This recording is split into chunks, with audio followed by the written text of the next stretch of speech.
The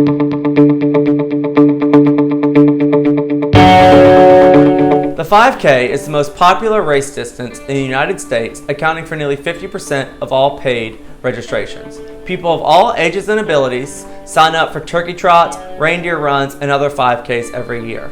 There are countless training programs, such as Couch to 5K, to help these new, inexperienced runners run a successful race. As a high school cross-country coach, I train 20 to 30 boys and girls every year on how to run. Today, you will hear from myself and a few of my runners on how to run and train for a successful 5K. We're going to discuss 4 things today to consider when training for a 5K. Number 1 are the workouts that we run. 2 is going to be proper stretching. 3 is going to be shoe choice. And the last thing we'll discuss will be nutrition tips.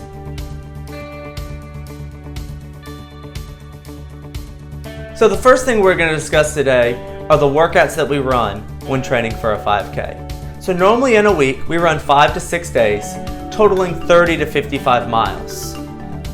The biggest mistake people make when training for a 5K is not running a variety of workouts. When you run the same pace or the same mileage every day, it becomes boring and you have more chance of injuring yourself.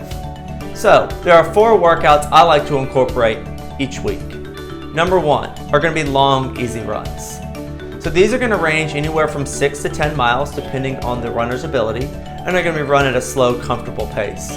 We usually run these in groups and are run at a pace where you can hold a conversation. We usually run these maybe the day after a hard workout or the day after a race. So next are going to be our pacing workouts. So these are going to be run at each individual's 5K pace. They may be something such as 5 1,000 meter runs, each one run at their 5K pace to simulate a race.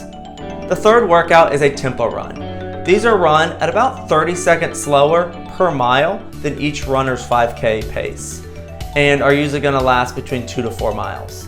And the last workout is going to be a speed or fartlek workout. These are going to simulate a little bit of speed and help you prepare for that last final stretch of your race.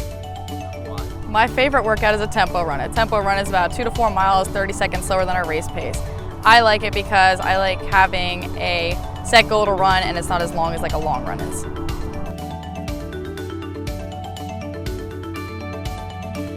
The second thing to consider when training for a 5K is proper stretching.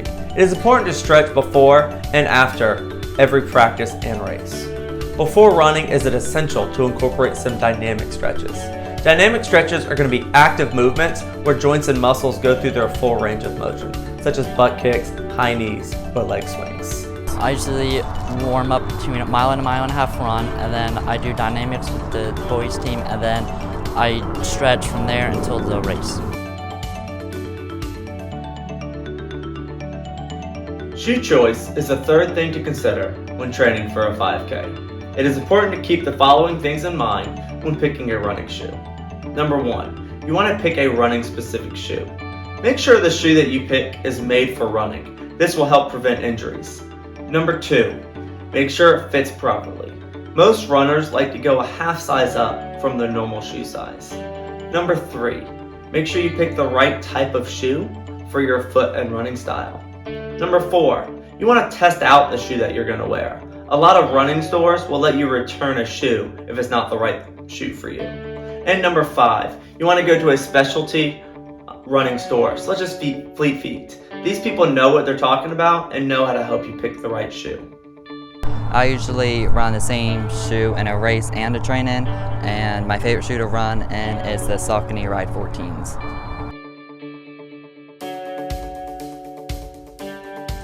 The last thing to consider when training for a 5K is your nutrition. This definitely varies from person to person, but there are a few things you want to keep in mind. Number 1, the most important thing is to hydrate. You want to make sure you hydrate throughout the day, and especially the day before your race or a big run. Number 2, make sure you don't overeat before you go on a long run or before a race.